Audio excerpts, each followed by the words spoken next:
Bismillahirrahmanirrahim. Assalamualaikum warahmatullahi wabarakatuh.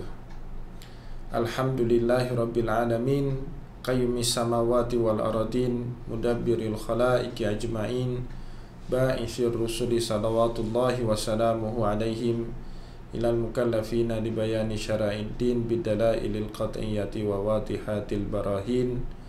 Nahmaduhu ala jami'i ni'amihi wa nas'aluhul mazidu min fadlihi wa karamihi. Puji dan syukur tidak pernah lupa kita haturkan kepada Sang Maha Pencipta Allah Subhanahu wa taala. Salawat diring salam juga tidak pernah lupa kita sanjung sajikan kepada junjungan alam Nabi besar Muhammad sallallahu alaihi wasallam, yang dengan perjuangan beliau dan para sahabat beliau kita dapat mengenal betapa rahmatan lil alamin ajaran agama Islam sebagaimana yang menjadi keyakinan dan pengetahuan kita bersama. Kaum muslimin dan muslimat, sahabat sisi lain yang dimuliakan Allah, ada sebagian orang bertanya, apa saja fadilah yang Allah Subhanahu wa taala persiapkan bagi kita di 10 malam awal di bulan suci Ramadan.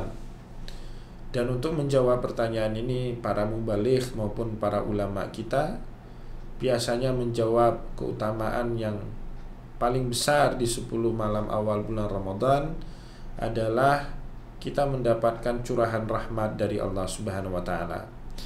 Dan para ulama kita biasanya bersandar ke sebuah hadis dari Rasulullah sallallahu alaihi wasallam, di mana dalam hadis tersebut Rasulullah bersabda, "Ya ayuhan nas, qad adzallakum syahrul azim, syahrul mubarak, kana awwaluhu rahmah, wa awsatuhu maghfirah, wa akhiruhu itqum minan nar."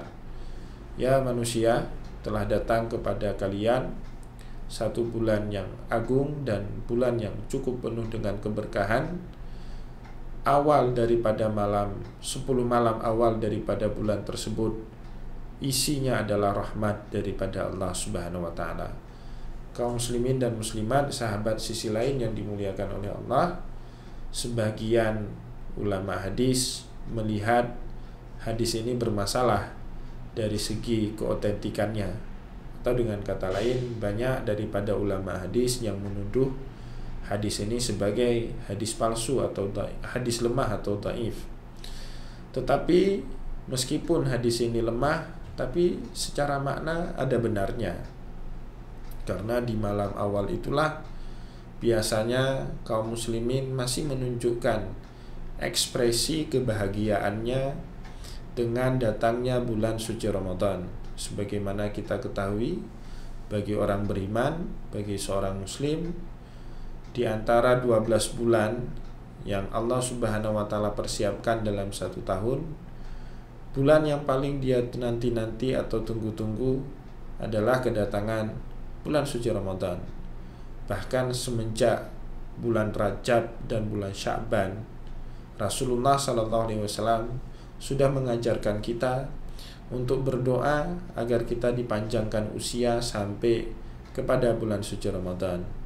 Dalam salah satu doanya Rasulullah sallallahu alaihi wasallam berkata, "Allahumma barik lana fi Rajab wa Sya'ban wa balighna Ramadan."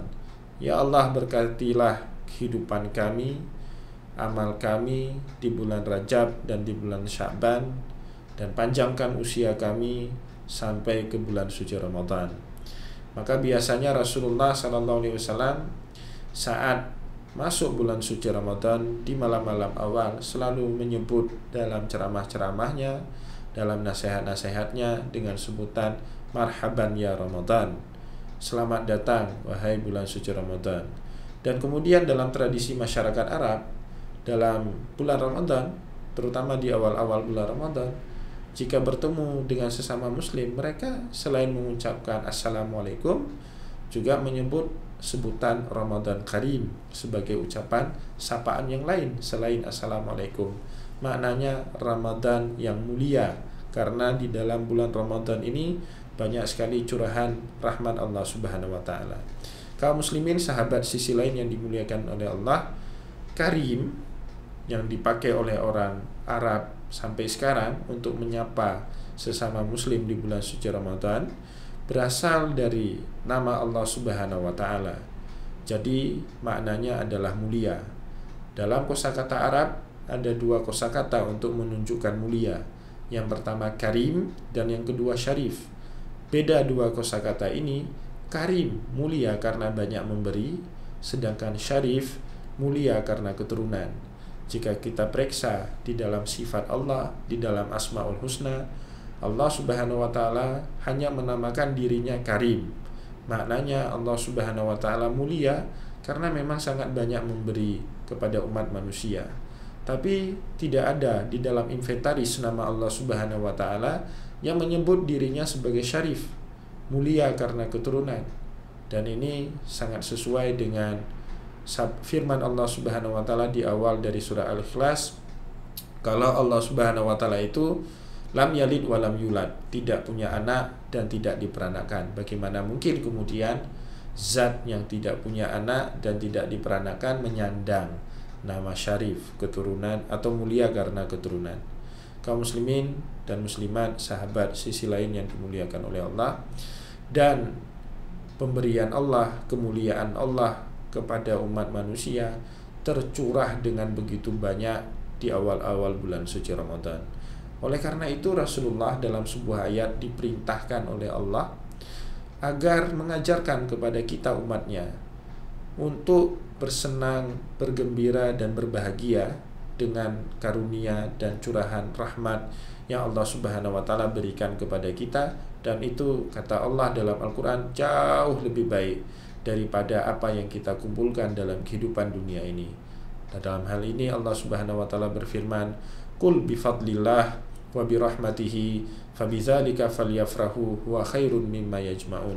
Katakanlah Muhammad kepada umatmu, bi fadlillah dengan karunia Allah, wa bi rahmatihi dengan rahmat Allah, fabidzalika falyafrahu dengan itu hendaknya seorang muslim berbangga, berbahagia dan bergembira, fabidzalika khairun mimma yajma'un, dan itu lebih baik daripada apa yang mereka kumpulkan dalam kehidupan ini.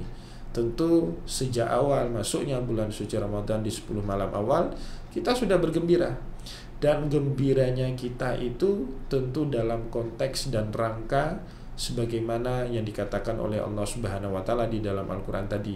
Hanya dengan karunia Allah, dengan rahmat Allah kita berbahagia. Makna lain daripada itu, kita dilarang untuk mencari kebahagiaan di luar daripada apa yang diperintahkan oleh Allah Subhanahu wa taala di dalam ayat Al-Qur'an maupun hadis Rasulullah sallallahu alaihi wasallam. Kaum muslimin yang dimuliakan oleh Allah, maka dengan datangnya bulan Ramadan, hal-hal yang sebelumnya dirasa sulit tetapi mudah kita lakukan di bulan suci Ramadan. Mungkin kita sulit makan dan sarapan pagi, apalagi di pagi buta. Tapi di bulan suci Ramadan dengan gampang, dengan ringan badan dan ringan tubuh, kita bangun untuk sama-sama menyantap santapan sahur. Apalagi Rasulullah sallallahu alaihi wasallam mengatakan dalam sebuah hadis, tasaharu, bersahurlah oleh kalian semua di bulan Ramadan, fa inna fi sahuri barakah, karena dalam sahur itu ada keberkahan Allah Subhanahu wa taala. Tentu sahur enggak gampang dilakukan di luar bulan suci Ramadan, tapi begitu gampang kita lakukan di bulan suci Ramadan. Tidak bisa kita melakukan itu kecuali bifadlillah wa birahmatihi, dengan karunia dan rahmat Allah. Di luar bulan suci Ramadan menahan dari lapar, menahan dahaga, suatu hal yang sulit kita lakukan. Tapi di dalam bulan suci Ramadan itu jadi mudah kita lakukan.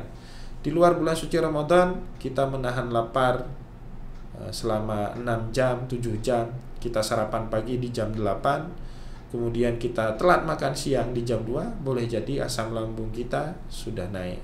Tapi di bulan Ramadan kita sanggup nahan makan dan minum lebih dari 13 jam dan tidak berdampak apa-apa kepada fisik dan tubuh kita.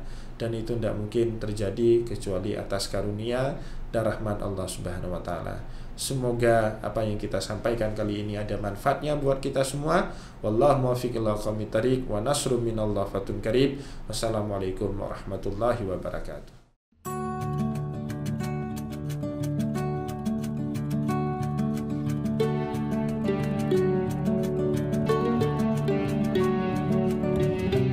Jangan lupa like, komen, dan subscribe. serta aktifkan lonceng notifikasi.